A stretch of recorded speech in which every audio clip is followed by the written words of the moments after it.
አሐዱ አምላክ በባሕርዩ ሞት በመንግሥቱ ሽረት የሌለበት ቅድመ ዓለም የነበረ ዓለምን የፈጠረ ዓለምን አሳልፎ የሚኖር ሕያው ባሕሪ ቅዱስ እግዚአብሔር በሀብት ስቦ በረድኤት አቅርቦ በዚህ ቅዱስ ቦታ ስለሰበሰበን እስከዚህም ቀን ስላደረሰን በልባችን አስበን በአንደበታችን ተናግረን ስለማንፈጽመው ስለ ቸርነቱ ስሙ የተመሰገነ ይሁን። እናታችን ቅድስት ድንግል ማርያም ወላዲተ አምላክ የእግዚአብሔር እናት የእኛም እናት የድኅነታችን መሰረት የሃይማኖታችን መሰረት የቤተ ክርስቲያን ምልክት ቅዱስ ሥጋው የተፈተተበት ክቡር ደሙ የፈሰሰበት ቅዱስ መስቀሉ ቅዱሳን ነቢያት፣ ሐዋርያት፣ ሰማዕታት፣ ደናግል፣ መነኮሳት ሁሉም ቅዱሳን በረከታቸው ይደርብን። ክቡር መምህራችን አባታችን የኔታ ሊቀ ሊቃውንት ዕዝራ ሐዲስ የአራቱ ጉባኤያት ምስክር መምህርና የመንበረ መንግስት መድኃኔዓለም ቤተ ክርስቲያን አስተዳዳሪ፣ የተከበራችሁ ሊቃውንተ ቤተ ክርስቲያን መምህራን፣ ካህናት አባቶች፣ ዲያቆናት ወንድሞች፣ የእግዚአብሔር ቤተሰቦች ሁላችሁ አንድ አምላክ በሚሆን በአብ በወልድ በመንፈስ ቅዱስ ስም እንደምን ሰነበታችሁ? እንደምን አደራችሁ? እንደምን ቆያችሁ? በቸርነቱ ኃጢአታችን ይቅር ብሎ ሳይገባን በቅዱስ ቦታው የጠራን ለዚህም ቀን ያደረሰን መጋቢ ዓለማት ፈጣሪ ዓለማት ቅዱስ እግዚአብሔር ስሙ የተመሰገነ ይሁን። በመካከላችን ተገኝቶ እንዲያስተምረን እንዲመክረን ቅዱስ ፈቃዱ ይሁንልን። እግዚአብሔር እንደፈቀደ ከኔ ጋር ጥቂት ጊዜ እንቆያለን። በኋላ የኔታ እኔ ያጎደልኩትን ሞልተው ያጠመንኩትን አቅንተው ሁላችንንም በአንድነት ያስተምሩናል ማለት ነው። እኔ ለተወሰነ ደቂቃ ለመታዘዝ ያክል ከኔ ጋር ትንሽ እንማማራለን ማለት ነው። ወናሁ ዮም ዕለተ አድኅኖት፣ ዛሬ የመዳን ቀን ነው በሚል ርዕስ እንማማራለን። እስኪ በሉ ዛሬ በሉ የመዳን ቀን ነው። ሁለተኛ በሉ ዛሬ የመዳን ቀን ነው። ሶስተኛ ዛሬ የመዳን ቀን ነው። ሁለተኛ ቆሮንቶስ ምዕራፍ 6 ከቁጥር 2 ላይ የምናገኘው ኃይለ ቃል ነው። ቃሉን የተናገረው ሐዋርያው ቅዱስ ጳውሎስ ነው። የላከላቸው ለቆሮንቶስ ሰዎች ነው። ይሄ መልእክት የተላከው ስለ ሁለት ነገር በቅዱስ ጳውሎስ የተላከላቸው መልእክት ነው። አንደኛው የተላከበት ምክንያት የሚያስተካክሉት ስለነበራቸው ነው። ሁለተኛው ደግሞ ለምስጋና የተጻፈላቸው መልእክት ነው። የሚያስተካክሉት የነበረው ቢጽ ሐሳውያን የሚባሉ ሐሰተኛ ወንድሞች ማለት ነው። ቢጽ ሐሳውያን ማለት ሐሰተኛ ወንድሞች የሚባሉ ሐሰተኛ ክርስቲያን የሚመስሉ ግን ክርስቲያን ያይደሉ፣ አይሁዳዊነትን ከክርስትና ጋር የሚቀላቅሉ፣ የክርስቶስን መስዋዕትም እንቀበላለን የኦሪትን መስዋዕትም እናስቀጥላለን የሚሉ፣ ወንጌልን ከኦሪት የሚያሳንሱ፣ በልብስ በስም ከክርስቲያኖች ጋር የተመሰሉ በግብር ግን አይሁዳውያን የሆኑ ነበሩና እነዚያን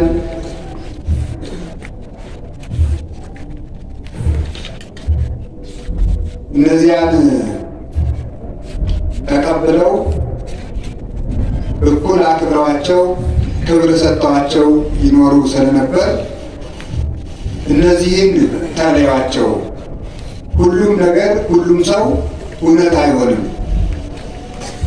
ክርስቲያን ክርስቲያንነቱ የሚለካው እውነትን ከሐሰት የሚለይበት አእምሮ ነው ሲኖረው ነው። ሰው ከእንስሳት ተለይቶ ክቡር ፍጡር የሚያሰኘው በአዋቂነቱ ነው። አዋቂነት ማለት ደግሞ የተጻፈን ነገር ሁሉ ሸምድዶ የያዘ ሰው ማለት አይደለም። በዓለም ብዙ ጽሑፎች አሉ።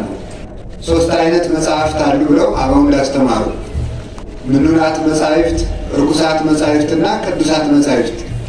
የተቀደሱ መጻሕፍት አሉ፣ የረከሱ መጻሕፍት አሉ፣ የተናቁ መጻሕፍት አሉ። የተናቁ መጻሕፍት የሚባሉት ተራ እውቀት የሆኑ ለነፍስ ረህብ ጥቅም የማይሰጡ እውቀቶች ናቸው፣ ለእንጀራ ብቻ የሚሆኑት። የረከሱ መጻሕፍት የሚባሉት ደግሞ ኃጢአትንና ጥንቆላን የያዙ መጻሕፍት ናቸው።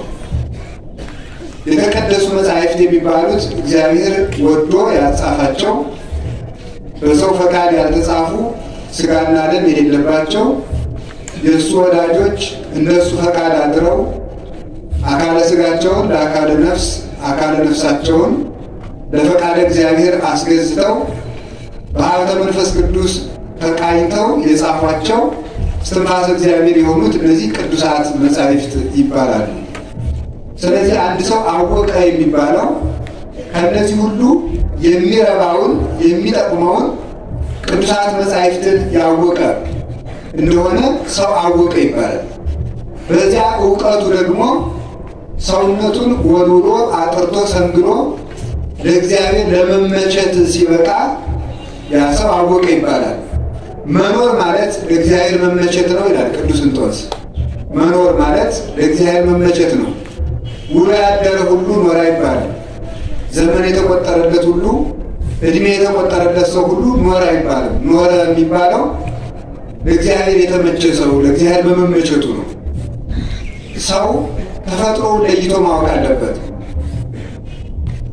ተፈጥሮ የሰው ልጅ እንስሳት፣ አራዊት ተጎንብሰው ሲሄዱ ሰው ቀና ብሎ የተፈጠረ የዘላለማዊ ሕይወት ስላለው የሰማይ ሀገር ስላለው የማያልፍ የሰው ልጅ ለማያልፈው ሕይወቱ የማያልፍ ስራ ሰርቶ ሲያልፍ ይህ ሰው እየኖረ ነው ይባላል ማለት። ስለዚህ ሁሉም ሰው ሰው ስላልሆነ ሰውን ከሰው ለይቶ ማወቅ የክርስቲያን ፋንታ ነው ማለት ነው። ሰይጣን በማይመች ጽድቅ ሁላችንን ያታልለናል። ከጽድቁ አንዱ የቤተ ክርስቲያን አታላይ የሆኑ ሰዎችን እንዲህ ያሉ አታላይ ሰዎች አሉ ሲባል እኛ ማንንና የምንነቅፍ በሚል በማይጠቅም ጻድቅነት ሁላችን አስሮ ይዝናል። ፍርዱን ለእግዚአብሔር እንተው፣ በሰው አንፍረድ ባካችሁ ይባላል። በሰው አንፍረድ የሚባለው ሰው በግል በወደቀበት ኃጢአቱ የእሱን ስም እያነሳ ማብጠልጠል አይገባም ማለት ነው እንጂ የቤተ ክርስቲያን ሕግ ሲሻር እኔ ማንኝና የምነቅፍ ማለት ክርስቲያንነት አይደለም። የቤተ ክርስቲያንን ሕግ ለመጠበቅ ሁሉም ክርስቲያን ብቁ ነው፣ የበቃ ነው። ተቀድሶ ኃጢአትን መለየት ደግሞ ለበቁ ቅዱሳን ነው ማለት ነው። ቅዱስ ዮሐንስ አፈወርቅ ምን ይላል? እሱ በእርግጥ ንጹሕ ነው፣ ለትሕትና ነው የሚለው። በኃጢአት ከሆነ እኔ የኃጢአት ክምር በላይ ላይ እየተሸከምኩ ነኝ። መናፍቃንን ለመንቀፍ ግን ጻድቅ መሆን አይጠበቅብኝም፣ ሃይማኖተኛ መሆን የሚጠበቅብኝ። ቤተ ክርስቲያንን የምጠብቃት በሃይማኖቴ ነው። ሃይማኖቴን የሚነኩ ከመጡ እነሱን በሃይማኖተኛነት ይጠብቃለሁ፣ ጻድቅ እስከሆን እያልኩኝ አልጠብቅም ብሏል። ስለዚህ ሃይማኖታዊ እውቀት ያስፈልገናል። አባ አጋቶን የተባለ የቤተ ክርስቲያን አባት ፍጹም ትሑትና ቅዱስ ነበርና ሰዎች ተሰብስበው ሄደው እስኪ ትዕግስቱን እንፈትነው የበቃ መነኩሴ መሆኑን እንየው ብለው ሄደው ምንም የማይረባ ስራ የሚሰራው አጋቶን አንተ ነህ አሉት። አዎ። ዘማዊው አጋቶን አንተ ነህ? አዎ። ምንም ስራ የሌለው አጋቶን አንተ ነህ? አዎ። መናፍቁ አጋቶን አንተ ነህ? አይደለሁም ማለት ሁሉን አሁን አለ። መናፍቁ ስትምል ለምን ዝም አለ? ያኛው የግል ኃጢአቴ ነው፣ ይሄ ግን ሃይማኖቴ ነው፣ በሃይማኖቴ ዝም አልልም። ስለዚህ አሁን አይ እኛ ስላልገባን እኛ ኃጢአተኞች ስለሆን ሰዎችን ለመተቸት አልበቃንምና ዝም እንበል ማለት ስህተት ነው። ክርስቲያኖች ትምህርታችሁን ተምራችሁ ቤተክርስቲያን መጠበቅ ይገባል። ቀበሮን ከበግ ለይተን ማወቅ አለብን። የበግ ለምድ የለበሰ ተኩላ ሁሉ ታቀውዬ ማሳውያን እለ ይመጽኡ በአልባሰ በግ ወንተ ውስጦ ሙሰ ተኩላት ወመሰጥሙንቱ። የበግ ለምድ ለብሰው ከሚመጡ ተኩላዎች ተጠንቀቁ። ውስጣቸው ተኩላ ያቸው በግ። የበግ ለምድ የተባለ ምንድን ነው? በግ የተባለ ኢየሱስ ክርስቶስ ነው ወይም ምዕመናን ናቸው። የበግ ለምድ የተባለ ደግሞ ጥቅስ ነው። ማቴዎስ ይህን ያህል፣ ሉቃስ ይህን ያህል እያሉ የጥቅስ ነጎድጓድ እያንጎደጎዱ በውስጡ ምስጢር የሌለባቸው ሀብተ እግዚአብሔር የማይገኝበት ለድነት እግዚአብሔር የማያበቃ ራሳቸውንና ሕዝቡን ከማመስገን በቀር ለሕዝቡ ድነት የማይጠቅም ትምህርት የሚያስተምሩ ከመምህራን ጋር ተቀላቅለው መምህራንን የሚያሳብሉ በነቢያት ስም መጥተው ነቢያትን የሚያሳብሉ የሐዋርያነት ስም ያላቸው ሐዋርያትን የሚያሳብሉ በመነኮሳት በባይታውያን ስም በካህናት በዲያቆናት ስም መጥተው እነዚህ ሁሉ የሚያሳብሉ ሐሰተኞችን ለመለየት የሚያስፈልገው ሰው መሆንና ክርስቲያን መሆን ነው እንጂ ቅዱስ መሆን አይደለም የሚያስፈልገው። ቅዱስ መሆን ሳይሆን ክርስቲያንና የሚያስፈልገን አዋቂ መሆን ነው። መማር ይገባናል። እኛ ኃጢአተኛ ነኝ እሳቸው ተገልጦላቸው እንደሆነ ምን አውቃለሁ እያል ቤተ ክርስቲያን ስትሰደብ ማንም ገብቶ ሲያፈራምሳት ዝም ብለን ማየት የለብንም እና የቆሮንቶስ ሰዎች ያስቀድሳሉ፣ ይጾማሉ፣ አስራት ያወጣሉ፣ ይጸልያሉ። በጣም የተመሰገኑ ክርስቲያኖች ሆነው ነበረ። ችግራቸው ምንድን ነው? ጳውሎስን ያከብራሉ፣ ሐሰተኛ ጳውሎስን ሲመጣ ይቀበላል። እኛ ምን እናውቃለን እግዚአብሔር ይመርምረው እያሉ መናፍቁን መምህር ሁሉ በመምህርነት ማዕረግ አክብረው ይኖራሉ ማለት ነው። ይሄ ነው ማለት የክርስቲያኖች ስህተት የሚባለው ውድቀት ማለት ክርስቲያን ጠፋ የሚባለው ይሄ ነው እውነቱ። አይ እኛ እንዲህ አልተማርንም፣ መምህሮቻችን እንዲህ አልተማርንም። ቅዱስ ጳውሎስ ይላል ርቱ ተታገሱን፣ ልትታገሱን ይገባል። ለቆሮንቶስ ሰዎች ሲላቸው እኛ ብንዘገይባችሁ እንኳን ሐሰተኛ መምህራን ሲያስተምሯችሁ አይ ቆይ መምህሮቻችን ይምጡ በሉ፣ እነሱን ነው የምንጠይቅ፣ ቆይ መምህሮቻችን ይምጡ በሉ እንጂ ያገኛችሁትን ትምህርት አትቀበሉ። ሲሁላችሁ ቆይ መምህሮቻችን ይምጡ በሉ። ቆይ መምህሮቻችን ምን ይበሉ? ይምጡ። ቅዱስ ቄርሎስ ንስጥሮስን ሲከላከል ለይምጻእኬ ብፁዕ ጳውሎስ ማእከሌነ፣ ንዑድ ክቡር ጳውሎስ እስኪ በመካከላችን መጥቶ ይፍረድ ይላል ቅዱስ ጳውሎስ። ቅዱስ ጳውሎስን ጠቅሶ ቅዱስ ቄርሎስ ንዑድ ክቡር ጳውሎስ በመካከላችን መጥቶ ይፍረድ፣ ንስጥሮስ ሲፋረደው መምህር ቢታጣፋን መምህር እስኪመጣ ይቆያል እንጂ ያገኙትን መምህር ሁሉ እየጠጡ መሄድ አይገባል። ልጅን ልጅ የሚያሰኘው የእናቱን ጡት ለይቶ በመጥባት ነው። ከጥጆች እንኳን ያነሰ መሆን የለብንም። ጥጆች 20 ምን 20 ነው 50 100 200 ጥጆችን ፈታችሁ 200 ላሞችን አንድ ላይ አቁማችሁ ብትለቋቸው ማንኛውም ጥጃ ሳያሳስት የራሱን እናት ጡት ብቻ ነው የሚጠባው። ማንኛውም ጥጃ ሰው ከእንስሳት አንሷል። የሚሰማውን ሁሉ ያምናል። የዋህ ብእሲ ፍጡነ የአምኖ ፍጡነ ይክህድ። ሞኝ ሰው ፈጥኖ ያምናል፣ ፈጥኖ ይክዳል። ፈጥኖ ይቀበላል፣ ፈጥኖ ይክዳል። አይመረምርም፣ አያስተውልም። ሚዛናዊ አእምሮ እንዲኖረን ሁልጊዜ መማር ይገባናል እና የቅዱስ አሁን በዚህ ዘመን በኢትዮጵያ ኦርቶዶክስ ተዋሕዶ ቤተክርስቲያን እየተፈተነች ያለችው ይሄ ነው። አንዱ ሀገር የምትድነው በመምህር መብዛት ነው። ሀገር የምትጠፋው በመምህር መብዛት ነው። ምን ማለት ነው? ተመልከቱ።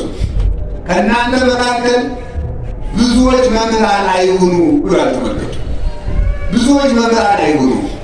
ተመልከቱ። በመምህር ብዛት ሀገር ይጠፋ ስላችሁ ሁሉም መምህር ሲሆን፣ ወጣቱ መምህር ሲሆን፣ ሕፃናቱ መምህር ሲሆን፣ ሴቱም ጠቃሽ ሲሆን፣ ወንዱም ጠቃሽ ሲሆን በዚህ ሀገር ይጠፋል።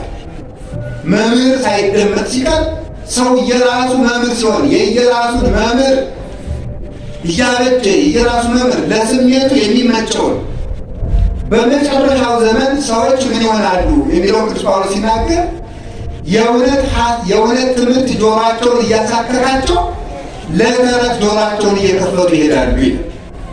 አይሰሙም፣ እውነትን አይሰሙም። ለስሜታቸው የሚመቻቸውን መምህር እየመረጡ ያንን እየተከተሉ ይኖራሉ። ቅዱስ ጳውሎስ ሁለተኛ ጢሞቴዎስ ምዕራፍ 3 ቁጥር 1 ላይ ሲናገር ወዘንተ ባሕቲቱ አይምር፣ ይህንን እወቅ ከመበዳኒ መዋዕል ይመጽእ ዓመታት እኩያት፣ ክፉ ዘመናት፣ ክፉ ወራት፣ ክፉ ዓመታት ይመጣሉ። ልጄ ጢሞቴዎስ ይህን እወቅ። ሰብእሰ ይከውኑ መፍቀርያነ ርእሶሙ ወንዋይ፣ ሰዎች በመጨረሻው ዘመን ራሳቸውን ይወዳሉ። ራሳቸውን ከወንድማቸው ከእህታቸው አስበልጠው አይደለም የሚወዱት፣ ከእግዚአብሔር አስበልጠው ራሳቸውን ይወዳሉ። ሰዎች ከእግዚአብሔር አስበልጠው ከእግዚአብሔር ሕግ ይልቅ ለራሳቸው ክብር ይሰጣሉ። ገንዘብን በእግዚአብሔር ተክተው ይከተሉታል። ውጹዓን እምጽድቅ ከጽድቅ የወጡ ጸላእያነ ሰናይ መልካሙን የሚጠሉ ዝኑፋን የተሰደቡ እለ አልቦሙ አኮቴት ምስጋና የሚገባውን የማያመሰግኑ የማይመሰገነውን የሚያመሰግኑ ራሳቸውን እያመሰገኑ እግዚአብሔር ያመሰገናቸውን ደግሞ የሚረግፉ በመጨረሻው ዘመን አለ ሰዎች ምስጋና የሌላቸው ይሆናሉ። እግዚአብሔርን አያመሰግኑ፣ ሰውን አያመሰግኑ። ቅዱስ አፈወርቅ ሲተረጉም ገንዘብ ለሚወድ ሰው ገንዘብን እንደ ዝናብ ብታዘንብለት እንኳን ልቡ አይሞላም።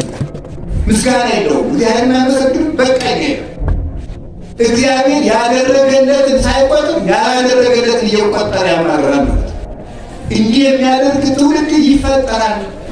የአምልኮ መልክ ያላቸው ነገር ግን ምንም ሃይማኖትና ጽድቅ በውስጣቸው የሌለባቸው ከእውነት የራቁ ዘመዶቻቸውን የሚያሰድቡ ተረት የሚመቻቸው ትምህርት የሚያሳክካቸው ይመጣሉ። እንዲህ ያለ መምህር የማይለይ ስለዚህ ሁላችሁም መምህር አትሁኑ። ያዕቆብ በመልእክቱ ሲናገር ሁላችሁም መምህር አትሁኑ እስመ ቅርቡ ሙስና በዲበ አንቀጽ ጥፋታችን በደጅ እንደቀረበ ታውቃላችሁና ሁላችን እንደምንሳሳት ታውቃላችሁና ብሎ ይነገራል። እና የቆሮንቶስ ሰዎች እውነትን ከሐሰት ሳይለዩ ጳውሎስ ሲመጣ ጳውሎስን ማድነቅ፣ ቅዱስ ጳውሎስ ሲመጣ ሌላም ሲመጣ ያን ማድረግ፣ ግራ ሲመጣ ግራ መዝመም፣ ቀኝ ሲመጣ ቀኝ መዝመም። እንዲህ ያለ አትሁኑ። እውነት አንድ ነው፣ ራስ አንድ ነው፣ አንገትም አንድ ነው፣ አካልም አንድ ነው። ብዙ ራስ የለም። ብዙ እጅ ብዙ ጣት አለ እንጂ ብዙ ራስ የለም። ብዙ አምላክ የለም። ብዙ ሁለት እግር ሁለት ኩላሊት ሊኖር ይችላል። ሁለት አንገት የለም። አንድ ሃይማኖት ነው ያለ። አንድ ቤተክርስቲያን ነው ያለ። ሁሉም እውነት የለም። አንዱ ስለሩ አንዱ አትስገሩ ሁለቱም እውነት ሊሆን አይችልም። እውነት አንድ የሆነው እግዚአብሔር አንድ ስለሆነ ነው። የእውነት አምላክ አንድ ስለሆነ አይ እኔ ሁሉንም አልነቅፍም እንዲሁ መካከለኛ በዚህ ዘመን ዝም ማለት ይሻላል እንጂ ሁሉንም አልነቅፍም። ጥሩ ጥሩ ሲናገሩ ያንን እሰማለሁ ያንን እሰማለሁ። እዚህ ያለ ነገር የለም። ጸቃው እነዚህ የምናደርገው ነው የምትነቅፋቸው። ትምህርታቸው ስብከታቸው ጥሩ ነው። ንስሐ ግቡ ቁረቡ የእግዚአብሔርን ስም ነው የሚጠሩ ይላል። ሞኙ ሌላውን የሚሉትን የቤተ ክርስቲያን ስርዓት አይ ሰሎሞን ምናለ ጸቃው ይወዝም ከናፍረ ዘማ ከዘማዊት ከንፈር ማር ይንጠበጠባል። ከዘማዊት ከንፈር ማር ይንጠበጠባል ማለት በጨዋታዋን አሳስተዋለች ማለት እንደ ማር የሚያጣፍጥ ጨዋታ እያጫወተች ክብሩን ታስጥለዋለች ማለት ነው። ፍቅር አለዘማ እስካት ይብስት የዘማዊት ፍቅር መጽሐፈ ምሳሌ ምዕራፍ 5 ላይ አንድ እንጀራ ያስፈጽምም አለ። አንድ እንጀራ እስከማሳጣት ያደርሳል። እሷ ጋር ጉን ዘርግቶ እያወጋ ስራ ስለሚፈታ የዕለት እንጀራ እስከሚያጣ ድረስ ይደርሳል። አንድም ምስጢሮች ክርስቶስን እስከ ማሳጣት ያደርሳል። ክርስቶስን እስከ መስቀል ያደርሳል። እንዲህ ያለ ነገር ሰው የሚሆነው አይምሮውን በማጣት ነው። አዲያ ምንድን ነው? ዘማዊት የተባለች ግን ምን ትመስላችኋል? ዘማዊት የተባለ መናፍቅና አስመሳይ ሰባኪ ነው። አስመሳይ ሰባኪ ዘማዊ ነው። ዝሙት የሚባል ከሴት ጋር ከወንድ ጋር የሚሰራ ስራ ብቻ አይደለም። የሃይማኖት ዝሙት አለ፣ የትምህርት ዝሙት አለ። ዘማዊት ነገሩ አንድ ሲሆን፣ ዘማዊ ወንድም ነገሩ አንድ ሲሆን፣ ሴት ሊለዋውጡለት እንደሚወደው ወንድ ሊለዋውጡለት እንደሚወደው ዘማዊ ትውልድም ትምህርቱ አንድ ሲሆን መምህር መለዋወጥ ይወዳል። ትምህርቱ አንድ ሲሆን መምህር ቢለዋውጡለት ይወዳል። ስለዚህ ከቃሉ ጋር ናችሁ። እሺ እናታችን እግዚአብሔር ይፍሩ፣ ሴት አይሳደቡ ብሎኛል። እሺ ሴት እየተሳደቡ እንዳይመስላችሁ። እሺ እንደዚህ አይደለም።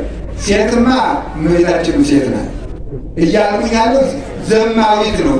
ዘማዊቱን ነው እያልኩኝ ሴት ነው ያልኩኝ አላልኩም። አይደለም ሴት እያለሁ አላልኩም፣ ዘማዊት ነው ያልኩኝ። ተው እንጂ አስተውላችሁ ነው ማዳመጥ። ወንድ አይደለም ያልኩት ዘማዊ ነው ያልኩኝ ማለት ነው። አያችሁ፣ እንደ ህፃናት መርጣችሁ አትስሙ። ህፃናት መርጠው ነው የሚሰሙ። መርጦ መስራት ማለት መሰላችሁ ስንት ወግ ሲወጋ ቆይቶ ከረሜላ እገዛልሃለሁ ከተባለ ይህን ብቻ ነው የሚሰማው። ሌላውን ውቅር ሀገራችን ልታድግ ነው ምናምን ቢባል አይሰማም። ሕፃን ማለት የሚሰማው ራሱ የሚፈልገው ብቻ ነው። ስለዚህ መርጣችሁ አታዳምጡ። እና ዘማዊ እንዲያውም ሴት ብቻ አይደለም እኮ የሚዘሙት ወንድ አመነዝርም እንዴ አመነዝር። እንዲያውም አንድ ነገር ልንገራችሁ። አንድ ሰውዬ ሚስት አለው ደግሞ ሌላ ሴት ደግሞ በሌላ ሀገር ይመኝና እባክሽን ፈቃዴን ፈጽሚልኝ ይላታል። እና እምቢ ትለዋለች። ታው እግዚአብሔር ይፈርድብናል ትለዋለች። እምቢ ትለዋለች። ሲያስቸግራት በዚህ ቀን አለች። በዚህ ቀን አለችና 12 ማሰሮ ምስር ቀቅላ ቆየችው። 12 እንስራ ማለት ነው። 12 ማሰሮ ቀቅላ ቆየችው። ኋላ በይነት ቻለው እንግዲህ ፈቃዳችን ፈጽም ይላል። በፊት ምሳ እንብላ አለችው። ምሳ እንብላ ስትለው እሺ ብሎ አንዱ ከአንዱ ማሰሮ ጥቂት ምስር ወጣና ቀመሱና ከዚያ ተመልከቱ ደግሞ ቆይ ሆዱ ሳይማደም አንሺ ብላ ሰራተኛቱ ደግሞ እዚያኛው አውጡ መቅመስ ደግሞ ሳይጠቅም እዚያኛው ማሰሮ ደግሞ አምጡ። ምን ዝም ብላችሁ የመጀመሪያውን አንበለም ያው ምስር ወይ ሌላ ነገር አታመጡ። 12 ሁሉ ያው ምስር በል ከዛ ምን አለ መሰላችሁ? አይ ከማኑ ተፈጥሮ በለኩላ አንስት እንደዚህ ሁሉ የሁሉም ሴት ተፈጥሮ አንድ ነው። ሞኙ ሚስትን ጥለህ መጣ እዚያም ያለው ምስር እዚህም ያለው ምስር ነው። ስለዚህ ሁላችንም ሴቶች ነን። ለምን ክብር እንጥላለን ብላ እንዲህ አድርጋ አስረድታ ለብሳ አብቅተዋለች ማለት ነው።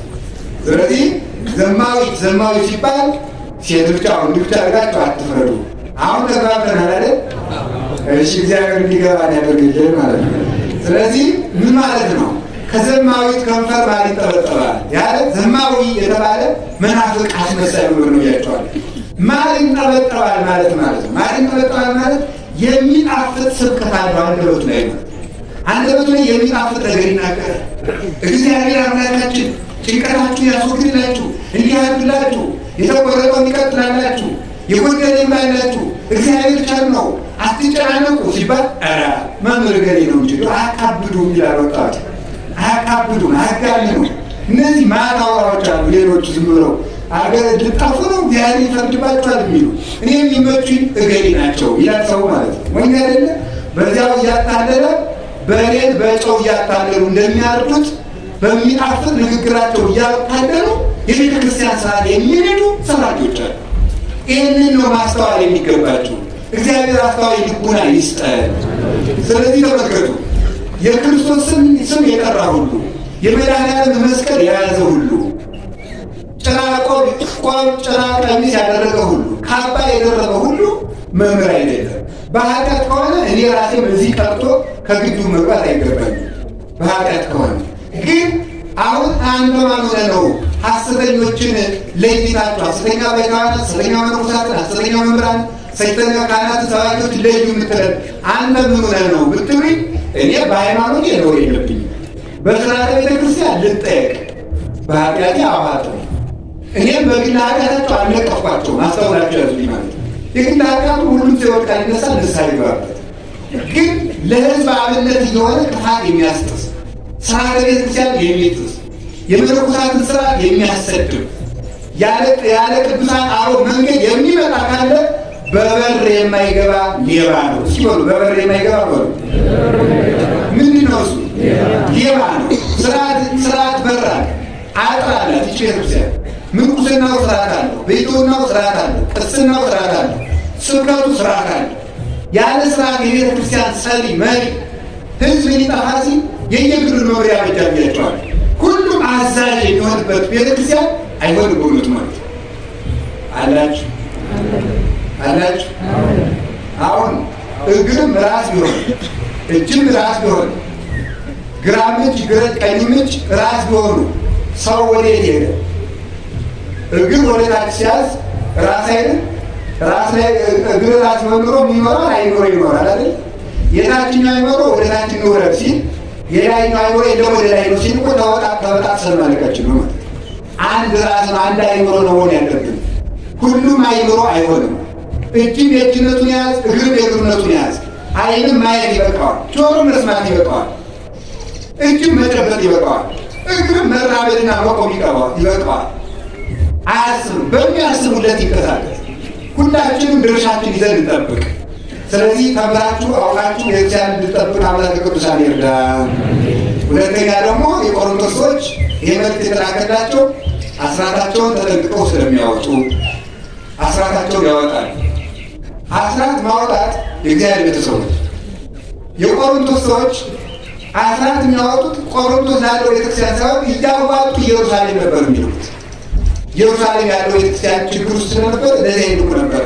አይሁድ ስለሚበዙ እዚያ ያመኑ ምዕመናን ጥቂት ስለሆነ እዚያ ያለችው ቤተክርስቲያን እንዳትቸገር ከቆሮንቶስ ግሪክ ማለት ነው አስራት ወጥቶ ወዴት ይላካል? ኢየሩሳሌም ይላክ ነበር። አስራት ማለት ማውጣት ማለት መንፈሳዊ ንግድ መነገድ ማለት ነው። መንፈሳዊ ንግድ መነገድ ንግድ ማለት ማለት ነው። አሁን አንድ ሰው ለምሳሌ ጭራ የሚሰራ ሰው ቢሆን ይችን ጭራ ለዚህች ጭራ ያወጣው ወጭ 100 ብር ቢሆን 500 ብር ሲሸጣት ምን ይሆናል? ንግድ ይሆናል ማለት ነው። እግዚአብሔር ከ10 ብር 1 ብር ስጡኝ አስራት ሲል ምን ማለት መሰላችሁ? 9ኙን ልባርክላችሁ ማለት ነው። ለ9ኙ ዘበኛ ልሁንላችሁ ማለት ነው። የለም አንዷን አናቀምስም ማለት 10ሩን ሁሉ አባክንልህ ማለት ነው። ንግድ ማለት ይሄ ነው። እኔ ለአንተ አንድ እሰጥሃለሁ፣ አንተ 9ኙን ባርከህ ስጠኝ ማለት ነው። ጸሎትም ንግድ ነው። ጸሎትም ንግድ ነው። ለምን መሰላችሁ? ከ24ቱ ሰዓት 1 ሰዓት 2 ሰዓት ለእግዚአብሔር በቀን ለጸሎት ስትሰጠው 1 ሰዓት ስትሰጡት 23ቱን ባርከህ ስጠኝ ማለት ነው። እኔ አንድ እሰጥሃለሁ ላንተ ይሆናል። 24 ለሰጠ አምላክ አንድ አይሰጠው። እኔ ለአንተ ዳዊት እየደገምኩ አንድ እሰጥሃለሁ፣ አንተ 23ቱን ባርክልኝ ይባላል። 23ቱን ባርኮ ይሰጣል። 1 ሰዓት እኔ ሳልጸልይ ነው ወር አልፈልግም ሲል ደግሞ 23ቱን ደግሞ ቀኑን ሙሉ ሲባክን ይውላል። ያላሰበው ጠላት ተነስቶበት ሲጨቃጨቅ ፖሊስ ጣቢያ ወጡ።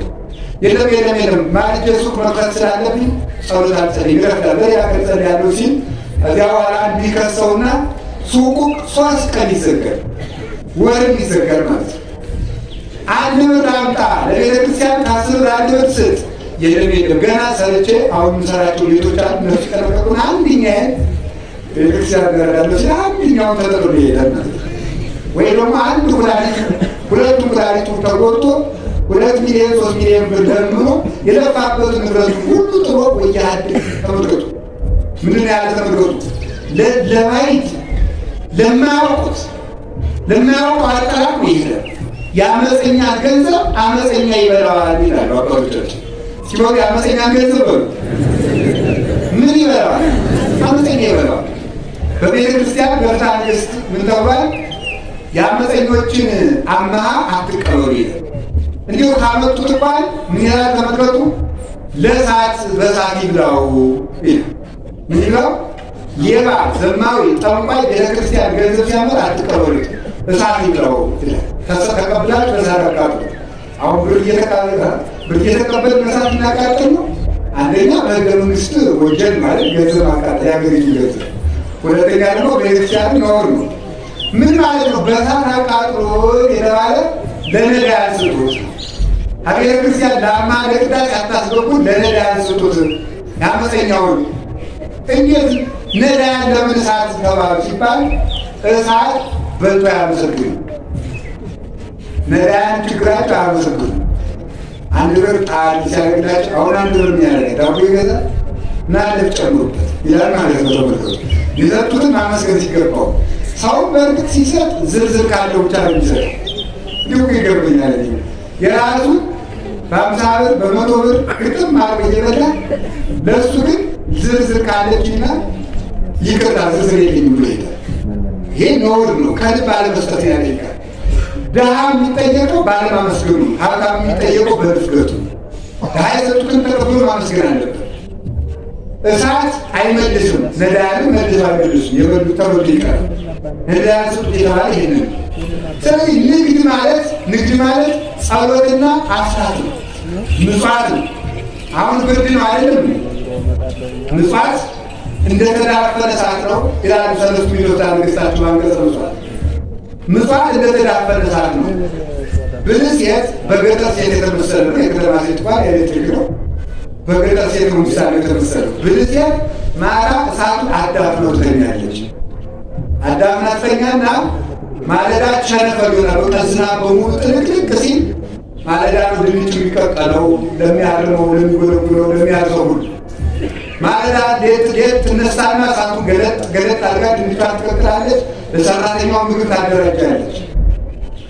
ሞኝቱ ደግሞ ምን ታደርጋለች? ደክሞኛል ከገሊት ይጨራለሁ እሳትና ለጥ ማታ ኋላ እንደዛ ስትል ምን ይሆናል? ማለዳ እልም ያለ ዝናብ እስከ 4 ሰዓት ይሆናል። ጎረቤትና እሳት እንዳጭር በሄድ አልፏል። የኋላ ሰራተኛው ጦሙ ይላል ማለት ይህ ሞኝ ነው። ብልይቱ ግን ምን ታደርጋለች? ማታ ምን ይደግማል? እሳቱን አዳፍናው ትለኛለች። ምድጃ የተባለ የድሃ ወድ ነው። እሳት የተባለ ምጽዋት ነው። የብርድ ቀን የተባለ ክርስቶስ የሚመጣበት ቀን ነው። ለሚያስቸግረው ሰዓት ማታ አዳፈናቻትን ሰዓት አንድ ላን ደግሞ ከቻት ዛሬ በድሃ ወድ ያዳፈልካት የእንጀራ እሳት ነገ ክርስቶስ ሲመጣ ተገልጣ ትሞቃታለህ፣ ብርሃኗን ትቀበላታለህ። ቀደህ ያለበስክ ቆርሰህ ያጎረስክ እንደሆነ መድኃኒዓለም ነገ ሲመጣ ይሰጥሃል። እሱ ዘያሲሮጋፊ ነው። በነዳያን አድርጎ ይቀበላል። በሚሰጣቱ ይሰጣል። አቡነ መብዓ ጽዮን ሁልጊዜ ሲበሉ የመድኃኒዓለም ወዳጅ ናቸው። ሁልጊዜ ምግብ ሲመገቡ ሰርከፍታቸው ክፍለ መድኃኒዓለም ድርሻ አላቸው። ሲሆን ክፍለ መድኃኒዓለም በሉ የመድኃኒዓለም ድርሻ ነው። እንግዲህ እሷ ወደ ማታ መጥቶ ምሳ ይበላል። የመድኃኒዓለም አንዲት ሆነች ግማሽ ሆነች ገምሰው በሌላ ዕቃ ይቺ የመድኃኒዓለም ናት ብለው ያኖራል። መድኃኒዓለም ደግሞ ከሰዓት እንግዳ ይላቸዋል። ስለዚህ መድኃኒዓለም በልቶ በላ ጠጣ ማለት ነው። ዘግብ መቼ አይተን ተርባ በላን፣ መቼ ተጠምታ አጠጣን። አማን ለክሙ ዘገበርክሙ ለአንዱ ሙሉ እሳት ይተገበርክሙ። ከታናናሾቹ ለአንዱ ለዚህ ያደረጋችሁ ለእኔ ያደርጋችሁታል። እና ምጽዋትም ንግድ ነው። ምጽዋት ረባ መንፈሳዊት ናት። መንፈሳዊ ጥቅም መንፈሳዊ ንግድ ናት። መንፈሳዊ በቁየት ናት። አስራትም መንፈሳዊ ንግድ ነው። ገንዘባችሁ በቀዳዳ ከረጢት እንደተቋጠረ አሸዋ ነው ያለው እግዚአብሔር። ለዚህ ነው በላይ ትጨምራላችሁ፣ በታች ይፈሳል። በምን እንዳወጣችሁት ሁሉ አታውቁትም ተብሎ የተነገረ ለዚህ ነው። አሁን አሉ የመንግስት ሰራተኛ ወሩን ከአራት ከፍሎ ነው አሉ የሚኖረው። ከአራት ከፍሎ የመጀመሪያውን ሳምንት ፍስሐ ይለዋል። የደስታ ሳምንት ነው። ደሞዝ ተቀብሎ እንደተደረገ የሚሆንበት። የሁለተኛውን ሳምንት ኦዲት ይለዋል። ይሄ ቀረኝ ለቢኪራይ ከፍዬ ይሄ ቀረኝ ኦዲት የሚያደርግበት ጊዜ ነው። ሶስተኛው ሳምንት ፍዳ ይባላል። የመጀመሪያው ደሞዝ አልቋል፣ ሁለተኛውም አልደረሰም። አራተኛው ሳምንት ተስፋ ይባላል። ደሞዝ ደረሰ ማለት ነው። ማለት ለምንድን ነው እንደዚህ ብሎ ሰው ተገብግሮ የሚኖረው ስትል አስራት ስለምናወጣ ሲኖረኝ አወጣለሁ ደግሞ ማለት የለብንም። ያንን ካልሰጠ ቢሆንም አሰጥም። እንዲያው ቅዱሳን ሳፈቅ የሚለው እግዚአብሔር ዛሬ ያልሰጠ ነገ ቢኖረኝ እንደማሰጥ ስላወቀብህ ነው። ብዙ ሲኖር የምትሰጥ ከሆነ ትንሽ እያለህ ስጥ። ነገሮች ሲኖር ከአስራንት አውጡ። ያችን እግዚአብሔር ጠብቆ ለበረከት ያደርግላቸዋል፣ ለጤና ያደርግላቸዋል። አንዳንድ ሰው ይላል አስራት እንዳልወጣ አንዳንድ ለመታከም ያስቲ ለምናልባቱ ለመታከሚያ ደግሞ ጥቂት 100 ብር እንደዚህ ማስቀመጥ አለብኝ ይላል። ለመታከሚያ ብለህ 100 ብር አስቀምጠ የ200 ብር ይችላል ከምትታመም 100 ብር ለእግዚአብሔር ስለውና እግዚአብሔር የሻመት ጤና ይሰጣል። ትርፍ ማለት ይሄ ነው። ከእግዚአብሔር አስራት እንቀበለዋለን ማለት አበልተን እንቀበለዋለን። እግዚአብሔር ቤት እኮ የጌታ ሊቃውንት ሲያስተምሩ አንድ ጊዜ ብለዋል፣ የእግዚአብሔር ቤት የበረከትና የለውጥ ቦታ ነው። ከእግዚአብሔር ቤት ውሃ ሆኖ ገብቶ ጸበል ሆኖ ይወጣል ይላል። ውሃው አፈሩ ገብቶ እምነቱ ይመጣል። ከእግዚአብሔር ቤት ሁሉም ተለውጦ ከብሮ ይወጣል። ከእግዚአብሔር ቤት እንኳን ሰው ውሃ ከብሮ ይወጣል፣ አመድ ከብሮ ይወጣል፣ እንጨት ከብሮ ይወጣል። ይህ እኮ ድንጋይ እኮ ነው። እንደዚህ አድርገን ዳሰን ፊታችሁ ስንቀባ ፈውስ የሚሰጠን እኮ ከእግዚአብሔር ቤት የእግዚአብሔር አካል ስለሆነ ሁሉ ገብቶ ይለወጣል፣ ገብቶ ይባረካል፣ ገብቶ ያድጋል። ከእግዚአብሔር ቤት ሙት ይነሳል። ሙት ከእግዚአብሔር ቤት ይመጣል፣ ሕያው ይሆናል ማለት ልጁ ነው። ይመጣል፣ አድጎ ይመለሳል። ልጁ ናት ትመለሳለች፣ እናቱ ናት ይመለሳል። የበረከት አምላክ እግዚአብሔር ሁላችንን ይባርከን። ስለዚህ ከዛሬ ጀምሮ ሁላችሁ አስራታችሁን አውጡ። ድሃም ናችሁ። በእርግጥ ከላይ ለሀብታም ይከብዳል አስራት መውጣት። ለምን? ከ10 ብር 1 ብር ከመስጠትና ከ10 ሚሊዮን ብር 1 ሚሊዮን ብር ከመስጠት በጣም ችግር ነው አይደል? 1 ሚሊዮን ብር 1 ሚሊዮን ያህል ሰውዬ ብድግ አድርጎ መስጠት በጣም ከባድ ነው ማለት ነው። የምትወዱትን ትልቅ ነገር ከሰጣችሁት እግዚአብሔር የሚወደድ ትልቅ ነገር ይሰጣችኋል። አባ ጊዮርጊስ እንዲህ ይናገራል። አብርሃም ለእግዚአብሔር አንድ ልጁ የሚሰጠው እግዚአብሔር ለአብርሃም አንድ ልጁ ሰጠ ይላል። አብርሃም ይስሐቅ የሚባል ልጅ ነበር። ወለድልኝ ብሎ እግዚአብሔር ውሰደው ብሎ ያለው ወሰደ። ኋላ እግዚአብሔር ደግሞ አይቻለው ጽናትን አለና አንድያ ልጁን መድኃኒዓለምን ውረድለት ተሰቀልለት ወደ አብርሃም ሰጠው። ትልቁን ስጦታችን ለመድኃኒዓለም ብንሰጠው መድኃኒዓለም ደግሞ ትልቁን ነገሩን ይሰጠናል። ያ ነው የሚወዱትን ነገር ለእግዚአብሔር ብሎ መተውና መስጠት። ይሄ ነው ትልቅነት ማለት። እግዚአብሔር እንድናደርግ ይርዳል። ስለዚህ ለቆሮንቶስ ሰዎች ቅዱስ ጳውሎስ ይህን ያላቸው ለዚህ ነው። አስራት በማውጣታችሁም ቢሆን አትመሰዳደሩ። ከቃሉ ጋር ናችሁ። አስራት አንድ የግብፅ ቤተክርስቲያን እናደረግ መሰላችሁ። የግብፅ ቤተክርስቲያን ገንዘቡን ማንኛውም ክርስቲያን ልጅ ሲያሳድግ ለልጆቹ አስራት ያስተምራል። ለምሳሌ 1 ብር የሀገሪቱን 1 ብር ሰጥቶ ሂድና ለራስህ ወይም እስክሪብቶ ምሳሌ ወይም አንድ ነገር ገዝተና ብሎ የሰጠው አባት 1 ብር ነው የሰጠው። ሱቅ ሂዶ የእስክሪብቶ ዋጋ 1 ብር ነው ከተባለ ልጁ አይገዛውም። ለምን? 10 ሳንቲም የእግዚአብሔር ናት። ስለዚህ የሚያደርጋል 90 ሳንቲም ከሆነ 10 እግዚአብሔር መልሶ ልጁ 10 አውጥቶ ይመጣል ማለት ነው። 1 ብር ከሆነ ግን መልሶ ከአባቱ አስጨምሮ ገዝቶ 10 ለእግዚአብሔር ያወጣል ማለት ነው። ከሰዓት 10 ከጉልበት ይወጣል። የጉልበት 10 አለ። አንድ ክርስቲያን በቀን 41 ስግደት ለሊቀ ካህናት ኢየሱስ ክርስቶስ የጉልበት 10 ያወጣል፣ ይሰግዳል። 41 ስግደት ስራ ከሆነ ማንኛውም ክርስቲያን ይሰግዳል። የመድኃኒዓለም ስጋውን እያሰበ የጸሎት 10 አለ። በቀን መዝሙረ ዳዊትና ውዳሴ ማርያም ማንም ክርስቲያን ሳያደርስ መዋል የለበትም። ይህ ጸሎት 10 የገንዘብ 10 አለ። የገንዘብ 10 ደግሞ ከ11 ነው። የንጽህና 10 አለ። እግዚአብሔር ከዓይን 10 ይቀበላል። ዓይን ንጹህ ሆኖ መዋል ማድረግ አለበት። ከጆሮ 10 ይቀበላል። መልካም ሲሰማበት፣ ክፉ ሲከለከልበት፣ ከአንደበት ከእጅግ ከልብ እግዚአብሔር 10 ይቀበላል። ይህን ያወጣ ኑሯን ይባላል። ይህን ለማመስገን ነው ቅዱስ ጳውሎስ ለቆሮንቶስ ሰዎች ባለፈው የሰበኳችሁን ስብከት አስተካክላችኋል። የአባቱን ሚስት የሚያገባ በለው የሚኖር ኃጢአተኛ ነበረ። ስለዚህ እናንተም አስተካክላችኋል። ባለፈው እናንተ የምትሰሩትን ኃጢአት አሕዛብ እንኳን አይሰሩትም ብዬ ሊገባችሁ ነበረ። የአባቱ ሚስቱ ሊያገባ ነበር የቆሮንቶስ ሰው። ዛሬ ግን ተስተካክላችኋልና የቆሮንቶስ ሰዎች አክሊሌና ክብሬ ናችሁ ብሎ ያመሰግናቸው የላክላቸው ነውና የሕዝብ መምህራን የሕዝብ ክብር ናቸው። ምዕመናንም የመምህራን ክብር ናቸው። ሁላችንም መክበር ያድርገን እግዚአብሔር። ወደ ትምህርታችን ስንወር ይላል አኀዌ ናስተበቁ ኀቤክሙ፣ ወንድሞቻችን ወደ እናንተ እንማልዳለን፣ ወደ እናንተ እንለምናችኋለን፣ እናጓድዳችኋለን መልካም ትሰሩ ዘንድ እንማልድላችኋለን፣ እንጸልይላችኋለን፣ እንለምንላችኋለን። እናም ቅድም ያልኳችሁ መልሼ ያልኳችሁ ምንድን ነው? ገንዘብ በማውጣታችሁ እንዳትመጻደቁ ሁላችሁ ማለት ነው። ይሄን እልል በሉልኝ ማለት መልመድ የለባችሁ። አሁን ለምሳሌ እየሰማችሁ ነው። እግዚአብሔር ነው የሚመሰገን፣ ሰው ነው መመስገን ያለበት። መድኃኒታችን ኢየሱስ ክርስቶስ ትልቅ ስጦታ ሰጥቶናል። ስጦታው ምንድን ነው? ምንም ሌሎችን እንተዋቸውና ትልቁ ስጦታው አካሉን ቆርሶ መስጠት። ከዚህ በላይ ስጦታ የለም። ከዚህ በላይ ፍቅር የለም። ከአካሉ ውጭ የሆነ እንጀራ ቆርሶ የሚያበላ ሰው ደጋስ ከተባለ አካሉን ቆርሶ ያበላ መድኃኒዓለም እንዴት አይመሰገንም? ደሙን አፍስሶ በዚያ ያጠበ አምላክ ዘያሐጽብ በወይን ልብሶ ወበደመ አስካል ሰንዱ ነው እንዳለ ሊቁ ያዕቆብ በኦሪት ዘፍጥረት እንደተናገረው ቅዱስ ያሬድ በጾመ ድጓው እንደተናገረው ልብሱን በወይን የሚያጥብ ማነው? ክርስቶስ ነው። ወይን ደሙ፣ ልብሶቹ ምዕመናን፣ አልባሱ ስለ ክርስቶስ ማይልና ንሙጡ። የክርስቶስ ልብስ የሚባሉት ምዕመናን ናቸው። ምዕመናን የክርስቶስ ልብስ ናቸው። ሰው ልብሱን በውሃ ያጥባል። ክርስቶስ ደግሞ ልጆቹ ልብሶቹ ስለሆኑ በደሙ አጠባቸው፣ በደሙ አነጻቸው፣ በደሙ ቀደሳቸው። ይህንን ላደረገ አምላክ ለዚያውም ማትረፊያ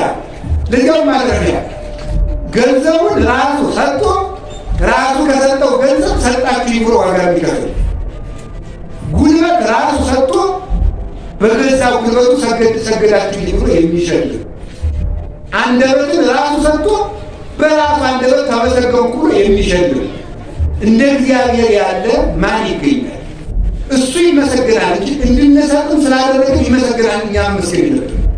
እና አንድ የግብፅ ክርስቲያን እናደረገ አስራቱን በሚገባ ሲያወጣ አንድ ካህን ገሌ አስራቱን በሚገባ ያወጣል፣ በጣም የተመሰገነ ክርስቲያን ነው ሲለው እኔ ዋጋ እንዳላገኝ ከሰው መሀል አሳጥቶኛልና ይህን ሰውዬ ከክህነቱ ያግዱልኝ ብሎ በሊቀ ጳጳሱ ከሶታል። ምን አደረገልኝ ብሎ እገሌ አስራቱን የሚያወጣ ክርስቲያን ነው ብሎ ተናግረውብኛል ንስሐ አባቴ ብሎ ነው። በዚህ ተቆጥቶ እንዴት? ምክንያቱም ጌታ ሟል ምስጋና የሚወዱ ሰዎች አማን ለክሙ ነሱ እስቴቶሙ ዋጋቸውን ተቀብለዋል አለ። ዋጋቸው ውዳሴ ከንቱ ነው። ሰው ሲያመሰግናቸው የእግዚአብሔር ዋጋ ይቀርባቸዋል ስላለ እንደ ባለ ውለታ ቤተክርስቲያን በመስጠታችሁ፣ ቤተክርስቲያን በመስራታችሁ፣ አብነት ትምህርት ቤቶችን በመደገፋችን ለእግዚአብሔር ባለውለታ ሆነን ልታጡ ስለሌለ ባለውለታው እሱ ነው።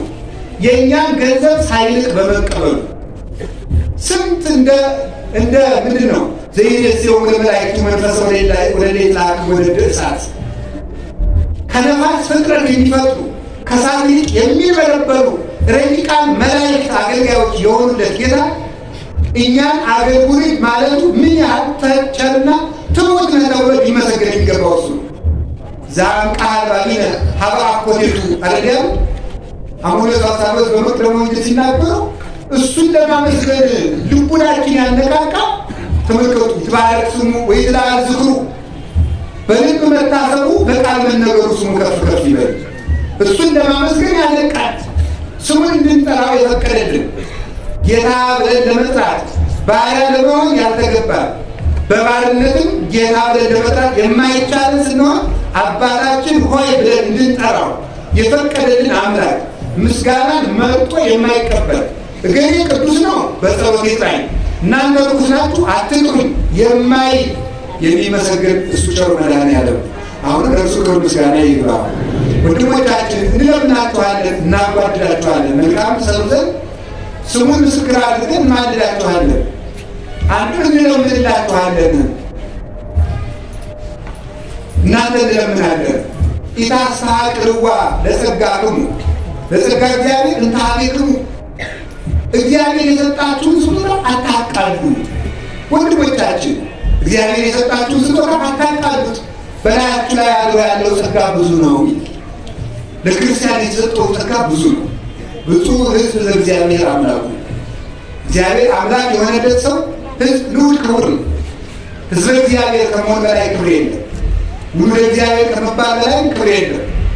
ይህን የተሰጣችሁን ጸጋ አታቃሉት። ብዙ ጸጋ ተቀብላችኋል። እግዚአብሔር ወዳጆች ተብላችኋል። ከወዳጅነት በላይ ልጅ፣ ከልጅነት በላይ አካል፣ ቤተ መቅደስ። ክርስቲያን በዚህ ዘመን ያህል ለቅጠብ እንደከበረ ተመልከቱ።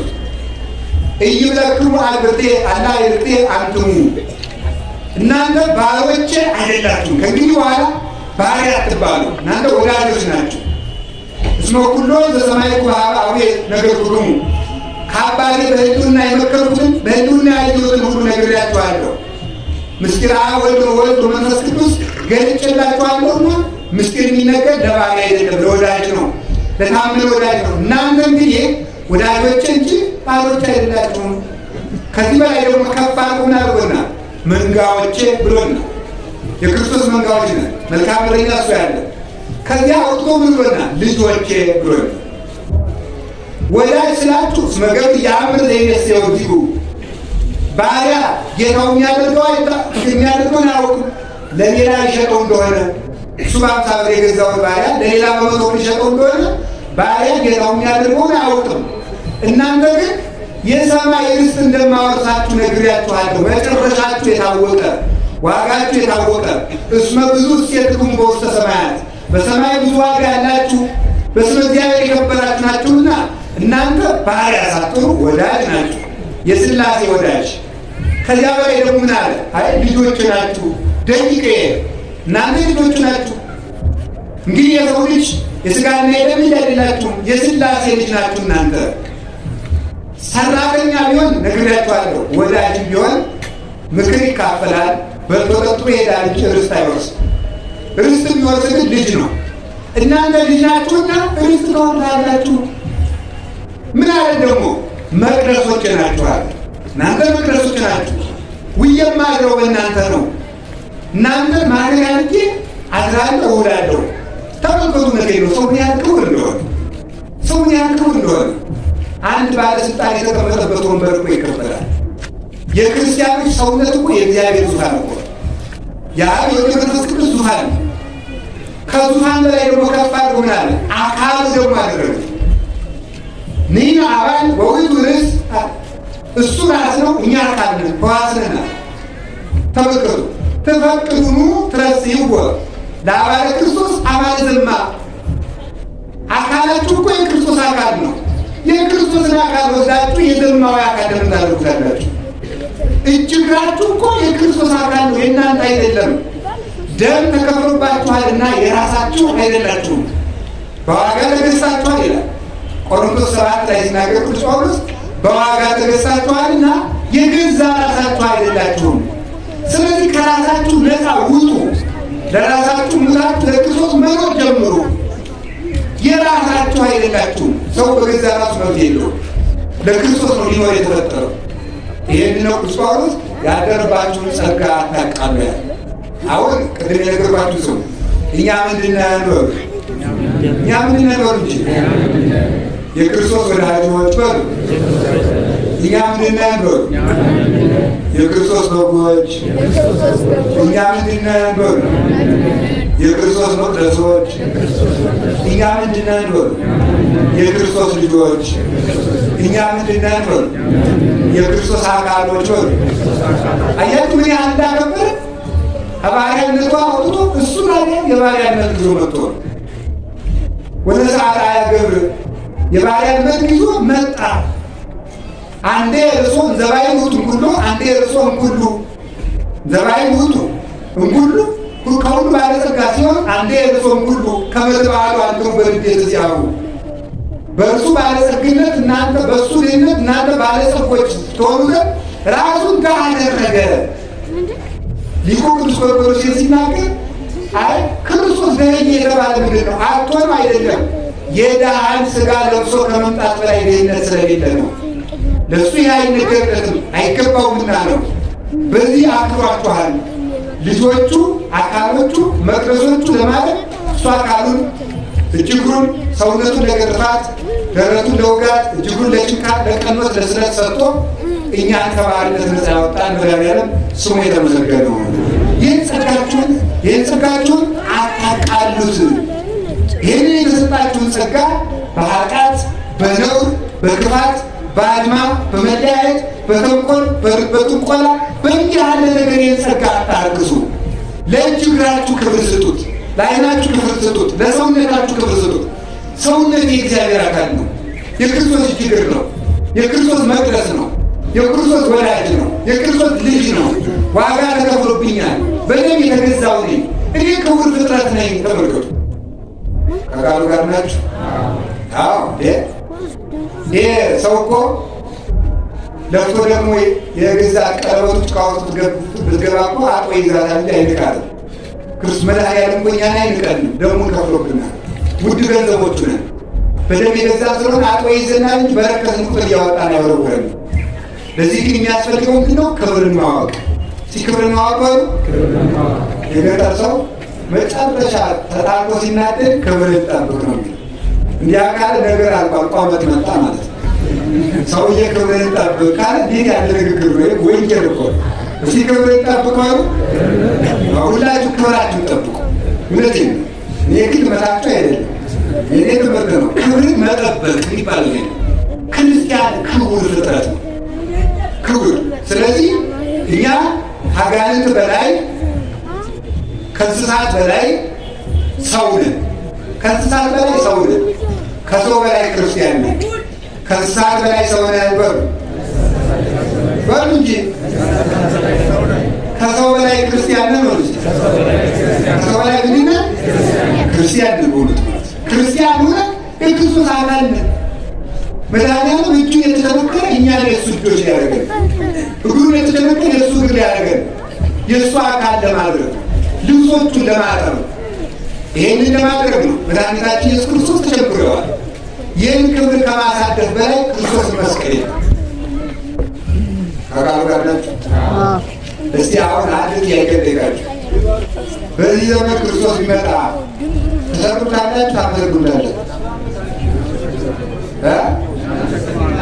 ኧረ ንገሩኝ።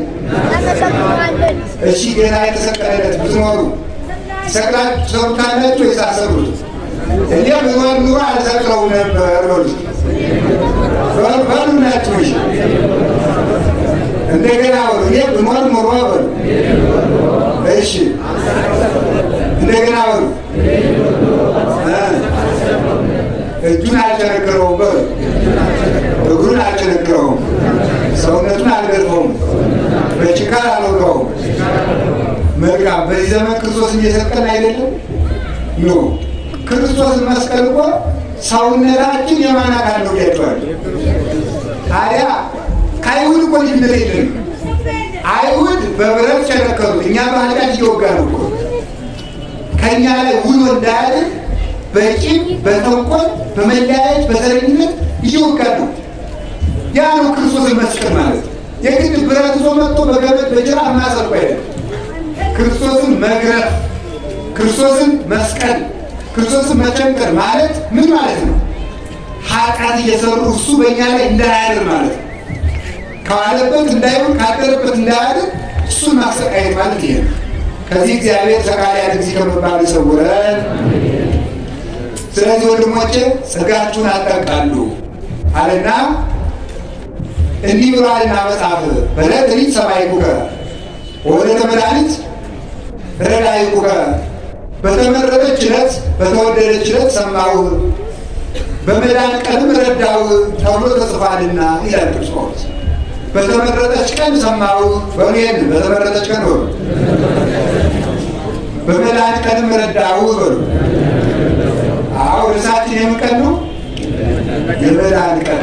የመዳን ቀን የተመረጠች ዕለት ምንድን ነው? ይህንን ትንቢተ ኢሳይያስ ምዕራፍ 49 ቁጥር 8 ላይ ያለውን ቃል በለትሪት ሰማከ ወለተ መድኃኒት ረዳከ ያለውን ቅዱስ ጳውሎስ የኢሳይያስን እጅ አድርጎ ወስዶ ጠቅሶታል። የተመረጠች ቀን የተባለች አይሁድ የኦሪትን መስዋዕት የበሉበት ቀን የተመረጠች ቀን ትባላለች። ከግብፅ የወጡበት ቀን ደግሞ የመዳን ቀን ይባላል። ከግብፅ ወጥተውበታልና። ልብ ብላችሁ ስሙ። የበጉን መስዋዕት የበሉበት ቀን የተመረጠ ቀን ይባላል። ከግብፅ ባርነት ነፃ ያወጡበት ቀን የመዳን ቀን ይባላል። እንደገና ደግሞ በጋ መስዋዕቱን የበሉበት ቀን የተመረጠ ቀን ይባላል። ጠላት ሰጥሞላቸው ባህር ተከፍሎላቸው ባህር የተሻገሩበት ቀን ከመቅሰፍት የዳኑበት ቀን የመዳን ቀን ይባላል። በደብረ ሲና ከእግዚአብሔር ታቦት የተቀበሉበት ሕግ የተቀበሉበት ቀን የመዳን ቀን የተመረጠ ቀን ይባላል። በዚያው ከመቅሰፍት የዳኑበት ደግሞ የመዳን ቀን ይባላል። አንድ ሰው በሕግ የዋለለት በሕግ ያደረለት ሕግ ያገኘለት ሕግ የተማረለት እሱ የተመረጠ ቀን ነው። ሕግ የሰማንበት ቀን ሕግ የጠበቅንበት ቀን የተመረጠ ቀን ይባላል። ሕግ የተቀበልንበት ቀን የተመረጠ ቀን ይባላል። በሕግ ደግሞ ከመከራ የዳንበት ቀን የመዳን ቀን ይባላል። ሌላው እስራኤል ከባቢሎን የወጡበት ቀን የተመረጠ ቀን ይባላል። የመዳን ቀንም ከባርነት ድነዋልና የመዳን ቀን ተብሎ ይጠራል። በአዲስ ኪዳን ስንመጣ የተመረጠ ቀን የተባለ ክርስቶስ የተጸነሰበት ቀን ነው። የመዳን ቀንም የሚባለው ያው የተጸነሰበት ቀን የመዳን ቀን ይባላል። የተጸነሰበት የተመረጠ ቀን፣ የመዳን ቀን የተወለደበት መልሶም ደግሞ የተጸነሰበት ክርስቶስ የተጸነሰበት የተመረጠለት ይባላል። የተጸነሰበት ቀን የመዳን ቀን ይባላል። በደንብ ልብ ብላችሁ አስተውላችሁ ስሙ። ክርስቶስ ያዳነን መጋቢት 27 የተሰቀለለት ብቻ አይደለም፣ በጽንሱም አድኖናል። ክርስቶስ በጽንሱም እኛ ከሌሎቹ በተለይ ደግሞ ከፕሮቴስታንቱ ዓለም የምንለየው አንዱ የነገረ ድህነት አስተምሯችን ይሄ ነው። ፕሮቴስታንቱ የሚሉት ከአርብ ወዲህ ድነናል፣ እኛ ግን ከማኅፀን ጀምሮ ድነናል። ከማኅፀን ጀምሮ ከማን ማኅፀን ጀምሮ? ከእመቤታችን ከቅድስት ድንግል ማርያም ከወላዲተ አምላክ ማኅፀን ጀምሮ ድነት የተጀመረባት ከእሷ ማኅፀን ጀምሮ። ለምን ስትሉኝ ቀድሞ ልብ ብላችሁ ስሙ። ሞት ወደዚህ ዓለም የገባው በሔዋን ጆሮ ነው። በሔዋን ጆሮ ሞት ወደ ሲገባ ሐዘንም በሔዋን ጆሮ ገብቶ ወደ ዓለም ደረሰ። ሔዋን እባብን ሰማችና በእባቡን በሰማችበት ጆሮዋ ደግሞ የሐዘን እርግማን ገባባት። በእባብ ለዲ ወወሊደኪ ይኩን ምግባኪ ሀበ ምትኪ የሚል በጭንቅ በስቃይ ውለጅ ወልደሽም ፈቃድሽ ወደ ባልሽ የሚል የሐዘን ድምፅ በጆሮዋ ገባ። የሐዘን ድምፅ በሔዋን የእርግማን ድምፅ በሔዋን ገባና ያ ሐዘን ለልጆቿ ሁሉ ደረሰ። ከእመቤታችን ከቅድስት ድንግል ማርያም ስንመጣ ደግሞ ተፈሥሒ ፍሥሕት ደስተኛይቱ ሆይ ደስ ይበልሽ የሚል የደስታ ድምፅ በጆሮዋ ገባና ፍስሐ ኩሉ ዓለም ኢየሱስ ክርስቶስ ለዓለም ሁሉ ደስታ ሆኖ ተሰጠ። ደስታ ሆኖ በመሰጠቱም እንዲህ ብሎ ተናገረ። ዘጸማ ይምጣ ሀቤ፣ የተጠማ ቢኖር ወደ እኔ ይምጣ ወይስጠይ እንዲሁ ይጠጣ በከመ ይቤ መጽሐፍ አፍላገ ማየ ሕይወት ይወይዝም ከእርሱ መጽሐፍ እንደተናገረም የሕይወት ውሃ ከሆዱ ይፈስለታል ማለት ሀብተ መንፈስ ቅዱሱ በሰውነቱ ተገልጦ ይታይለታል። ምስጢር ሳይናገረው ታምራት ሲያደርግለት ይገለጥለታል። የሕይወት ውሃ ያድርገበት ይኖራለዋል። ስለዚህ የደስታ